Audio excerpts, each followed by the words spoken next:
saudara-saudaraku yang dikasihi oleh Tuhan Yesus Kristus. Hari ini saya akan bersaksi mengenai semangat penginjilan. Pada waktu saya masih muda, ya sekarang pun masih muda, tapi pada waktu 30 tahun yang lalu, saya berumur 20 tahun. Saya masih sekolah Alkitab. Saya diberi kesempatan untuk mengadakan penginjilan. Di situ saya ngajak teman-teman saya untuk penginjilan yang sehati, sepikir, setujuan, yang rela berkorban waktu, tenaga, perasaan. Dan itu pun saya dapatkan di teman-teman saya, sehingga saya pun dan teman-teman saya keluar untuk menginjili, baik di jalan-jalan, pasar-pasar, warung, jalan-jalan bis, terminal, di stasiun, bahkan di rumah sakit jiwa, rumah sakit umum, pergi ke desa-desa, bahkan naik gunung, turun gunung. Itu pun sudah saya lalui sama teman-teman saya, sehingga banyak orang-orang yang menerima Yesus Kristus sebagai Tuhan dan Juru Selamat secara pribadi melalui saya dan teman-teman saya. Pada waktu itu kami pergi ke stasiun. Di stasiun situ saya melihat ada bapak-bapak gitu. Saya datang ke situ, saya mendatangi bapak itu sama teman-teman saya. Lalu saya bertanya sama bapak-bapak itu, "Pak, saya mau menjelaskan tentang jalan keselamatan, mau tidak?" Lalu bapak itu, "Ya mau, sini," katanya gitu. Teman-teman saya mendoakan saya karena saya bagian menjelaskan pada waktu itu. Saya sudah jelaskan, tapi orang itu nyeleneh. Saya minta dijelaskan pakai bahasa Inggris, katanya gitu.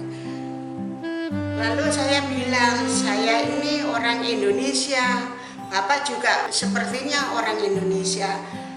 Tolong pakai bahasa Indonesia saja, karena pakai bahasa Indonesia itu jelas gitu apa yang akan saya jelaskan kepada Bapak," gitu.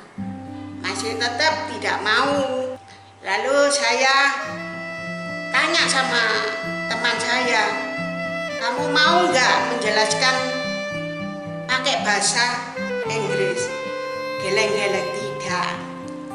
Teman saya yang satunya saya tanya juga, "Kamu mau tidak menjelaskan pakai bahasa Inggris?"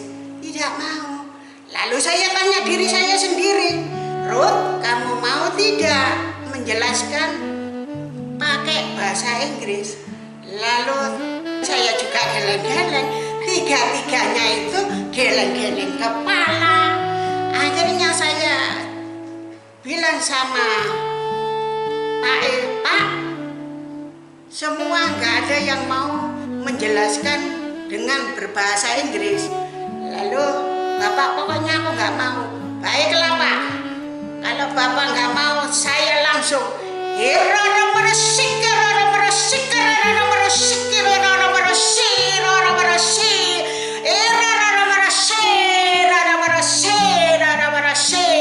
inilah Bapak, saya menjelaskan dengan bahasa ini. Gimana, mau terima Tuhan Yesus apa enggak?"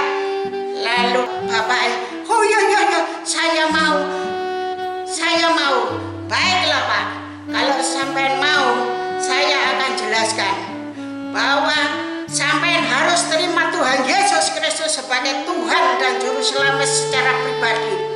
Kalau Bapak tidak menerima Tuhan Yesus, Bapak akan masuk neraka. Oleh karena itu, hanya Yesuslah jalan kebenaran dan hidup. Tidak ada seorang pun yang datang kepada Bapak kalau tidak melalui Yesus Kristus." Saya bilang seperti itu sama Bapak. "Baik, saya mau menerima Tuhan Yesus." Akhirnya saya tonton orang itu menerima Tuhan Yesus sebagai Tuhan dan Juru Selamat secara pribadi. Setelah itu amin, saya tanya sama bapaknya, Pak, kenapa Bapak akhirnya mau menerima Tuhan Yesus? Dia bilang, aku melihat adik-adik ini kok ada terang setelah pakai bahasa yang aneh itu tadi. Ada terang yang luar biasa dalam diri adik-adik, sehingga saya yakin bahwa itu memang kebenaran. Apa yang disampaikan adik-adik itu benar adanya. Ya memang benar Pak, adanya memang seperti itu. Bapak memang harus terima Tuhan Yesus. Sekarang aku tanya sama Bapak, Tuhan Yesus ada di mana? Akhirnya dia jawab, di hati saya. Amin. Puji Tuhan, orang itu pun terima Tuhan Yesus sebagai Tuhan dan Juru Selamat secara pribadi. Saudara-saudaraku yang dikasihi oleh Tuhan Yesus, marilah kita semangat untuk melayani Tuhan, semangat untuk menginjili. Karena memang menginjili itu tidak segampang itu kita pikirkan. Tapi melayani Tuhan pasti ada rintangan dan tantangan. Oleh karena itu pasti Tuhan akan memberikan semangat, daya juang yang kuat dalam hidup kita. Dan memang kalau kebenaran Tuhan selalu menyertai kita. Tuhan Yesus memberkati saudara-saudaraku yang kekasih. Amin.